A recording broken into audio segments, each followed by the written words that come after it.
My name is Mohammed Yunus. I'm from Bangladesh. 1955 সালে কিশোর ইউনুস কানাডার মন্ট্রিয়লে অনুষ্ঠিত বিশ্ব জাম্বুরিতে যোগদানের মাধ্যমে তার প্রতিভার সাক্ষ্য রেখেছিলেন মাত্র 15 বছর বয়সে। ওই বয়সেই এশিয়া, ইউরোপ ও উত্তর আমেরিকা ভ্রমণের অনন্য এক অভিজ্ঞতা অর্জন করেন ডক্টর মোহাম্মদ ইউনুস। আজকের ডক্টর মোহাম্মদ ইউনুসকে পুরো পৃথিবী চেনে। তিনি ক্ষুদ্র ঋণ ও সামাজিক ব্যবসা নিয়ে কাজ করেন। তার কথা শুনতে চায় পুরো পৃথিবীর মানুষ।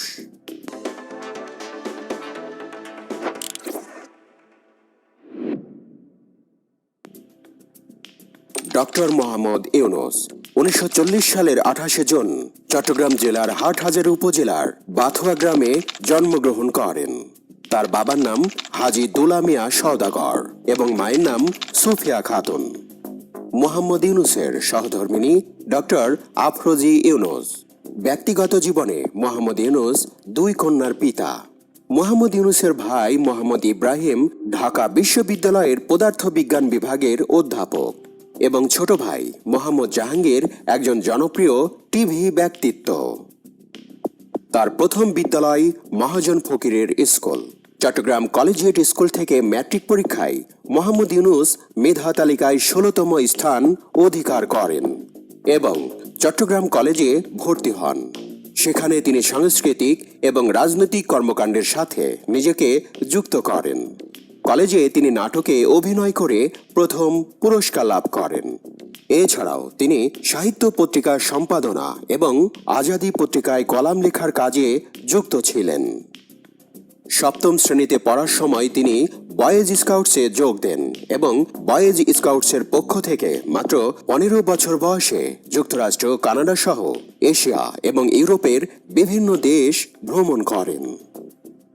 1957 সালে মোহাম্মদ ইউনুস ঢাকা বিশ্ববিদ্যালয়ে অর্থনীতি বিভাগের সম্মান শ্রেণীতে ভর্তি হন এবং সেখান থেকেই বিএ এবং এমএ সম্পন্ন করেন। এরপর তিনি ব্যুরো অব ইকোনমিক্সে যোগ দেন গবেষণা সহকারী হিসেবে।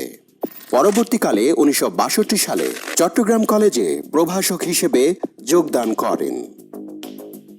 1965 সালে তিনি ফুল ব্রাইট স্কলারশিপ নিয়ে যুক্তরাষ্ট্রে যান এবং পূর্ণ বৃত্তি নিয়ে যুক্তরাষ্ট্রের ভ্যান্ডারবিল্ট বিশ্ববিদ্যালয় থেকে 1969 সালে অর্থনীতিতে পিএইচডি লাভ করেন।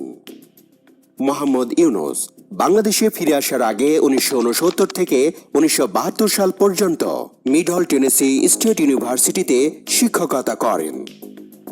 1971 সালে বাংলাদেশের স্বাধীনতা যুদ্ধের সময় মোহাম্মদ ইউনুস বাংলাদেশের পক্ষে বিদেশে জনমত গড়ে তোলা এবং মুক্তিযোদ্ধাদের সহায়তা প্রদানের জন্য সাংগঠনিক কাজে নিয়োজিত ছিলেন।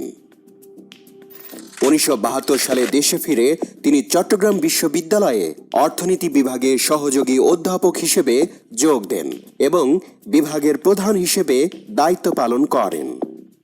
1975 সালে তিনি অধ্যাপক পদে উন্নীত হন এবং 1989 সাল পর্যন্ত এই পদে কর্মরত ছিলেন। ডক্টর মোহাম্মদ ইউনুস দারিদ্রতার বিরুদ্ধে তার সংগ্রাম শুরু করেন 1974 সালে বাংলাদেশে সংঘটিত দুর্ভিক্ষের সময়। তিনি বুঝতে পারেন স্বল্প পরিমাণে ঋণ দরিদ্র মানুষের জীবনমান উন্নয়নে অত্যন্ত কার্যকরী হতে পারে। সেই সময় তিনি গবেষণার লক্ষ্যে গ্রামীণ অর্থনৈতিক প্রকল্প চালু করেন। 1974 সালে মোহাম্মদ ইউনুস তেভাগা খামার প্রতিষ্ঠা করেন, যা সরকার প্যাকেজ প্রোগ্রামের আওতায় অধিগ্রহণ করেন। ডক্টর ইউনুস পৃথিবীর বিভিন্ন দেশের বিভিন্ন বিশ্ববিদ্যালয় থেকে 48টি সম্মানসূচক ডক্টরেট ডিগ্রি অর্জন করেছেন। শান্তিতে নোবেলজয়ী গ্রামীণ ব্যাংকের প্রতিষ্ঠাতা ডক্টর মোহাম্মদ ইউনুস যুক্তরাষ্ট্রের সর্বোচ্চ বেসামরিক সম্মাননা কংগ্রেশনাল গোল্ড মেডেল গ্রহণ করেছেন, যিনি এই পদক পাওয়া প্রথম বাংলাদেশি ও মুসলিম। বিশ্বের সর্বোচ্চ সম্পদশালী 2 শতাধিক ব্যক্তির সম্মেলনে নোবেলজয়ী প্রফেসর ডক্টর মোহাম্মদ ইউনুসকে আজীবন সম্মাননা পুরস্কারে ভূষিত করা হয়েছে।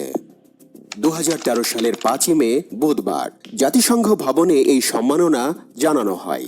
একজন সামাজিক উদ্যোক্তা হিসেবে ইউনুসকে এই আজীবন সম্মাননা পুরস্কার প্রদান করা হয়। ডক্টর মোহাম্মদ ইউনুস প্রতিষ্ঠিত গ্রামীণ ব্যাংক নিয়ে গবেষণা হয়েছে পৃথিবীর যে কোনো প্রচলিত ব্যাংকের চেয়ে বেশি। গ্রামীণ ব্যাংক গড়ে তোলার মূল উদ্দেশ্য ছিল প্রান্তিক জনগোষ্ঠীকে সহজ শর্তে ঋণ দিয়ে সুদী মহাজনদের খপ্পর থেকে বের করে এনে স্বাধীনভাবে তাদের সৃজনশীলতাকে কাজে লাগিয়ে স্বাবলম্বী করা। ডক্টর মোহাম্মদ ইউনুস চট্টগ্রাম বিশ্ববিদ্যালয়ে অধ্যাপনাকালীন ৭৪-এর দুর্ভিক্ষ চলছিল। অসহায় দরিদ্র মানুষের কষ্ট লাঘবের তীব্র আকাঙ্ক্ষা তাকে সাধারণ মানুষের কাছে টেনে আনে। নিজের পকেট থেকে ঋণ প্রদানের মাধ্যমে শুরু করা ছোট উদ্যোগী আজকের নোবেল বিজয়ী গ্রামীণ ব্যাংক। ১৯৭৬ সালে প্রতিষ্ঠিত হয়েছিল গ্রামীণ ব্যাংক। ১৯৮৩ সালে এটি একটি বৈধ এবং স্বতন্ত্র ব্যাংক হিসেবে যাত্রা শুরু করে। গরিবের অর্থনৈতিক উন্নয়নে গ্রামীণ ব্যাংকের সাফল্য উন্নত বিশ্ব, এমনকি যুক্তরাষ্ট্র সহ অন্যান্য শিল্পোন্নত দেশসমূহকে গ্রামীণের এই মডেল ব্যবহার করতে উদ্বুদ্ধ করে। এ পর্যন্ত বিশ্বের ৪২টি দেশে গ্রামীণ ব্যাংকের আদলে ১৩২টি আর্থিক প্রতিষ্ঠান সফলভাবে কার্যক্রম চালাচ্ছে। ১৬টি দেশে সরাসরি গ্রামীণ ব্যাংকের কর্মকর্তারা প্রকল্প বাস্তবায়নে সফলতার স্বাক্ষর রেখে চলেছেন।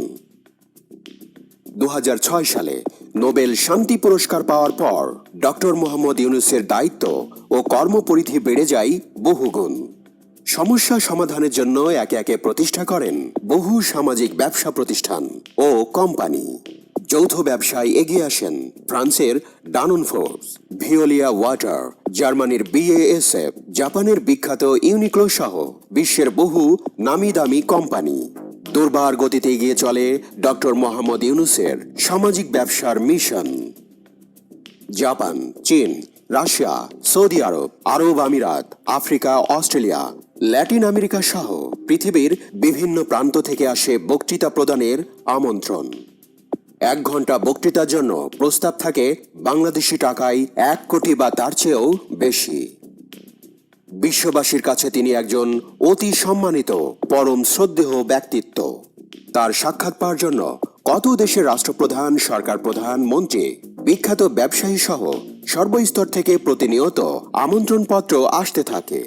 খুব কমই তিনি আমন্ত্রণপত্র গ্রহণ করতে পারেন, তবে প্রত্যেকটি আমন্ত্রণপত্রের জবাব দেওয়া হয়। বক্তৃতার সম্মানী বিদেশ থেকে ডক্টর মোহাম্মদ ইউনুসের ব্যাংক হিসাবে স্থানান্তরিত হওয়ার পর তিনি সেই অর্থ তার প্রতিষ্ঠিত বিভিন্ন ট্রাস্টে দান করেন। সমগ্র পৃথিবীর নামিদামি বিশ্ববিদ্যালয় থেকে প্রতিনিয়ত আসে আমন্ত্রণপত্র। ইতিমধ্যেই ৩২টি দেশের ৮৩টি বিশ্ববিদ্যালয় কলেজে ডক্টর মোহাম্মদ ইউনুসের নামে ইউনুস সোশ্যাল বিজনেস সেন্টার প্রতিষ্ঠিত হয়েছে। সেখানে গবেষণা হচ্ছে ডক্টর মোহাম্মদ ইউনুসের কর্ম ও জীবনাদর্শন নিয়ে। সামাজিক ব্যবসার উপর কোর্স চালু হয়েছে বিভিন্ন শিক্ষা প্রতিষ্ঠানে। ডক্টর মোহাম্মদ ইউনুসের জীবনী অন্তর্ভুক্ত হয়েছে কানাডা ও জাপানের মাধ্যমিক বিদ্যালয়ের পাঠ্যপুস্তকে। পৃথিবীর মাত্র 7 জন ব্যক্তি, তার মধ্যে ডক্টর মোহাম্মদ ইউনুস